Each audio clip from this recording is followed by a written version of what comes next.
The Standard มีหลายวิธีการนะครับมีอยู่วิธีหนึ่งก็เอา AI มาโต้กับแคนดิเดตนายกให้ AI แย้งให้ AI ซักเมื่อวานนี้ในเวทีของ The Standard ก็มีน้องกระชายมีเยาวชนอยู่ทีแล้ว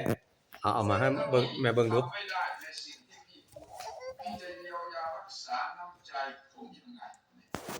นี่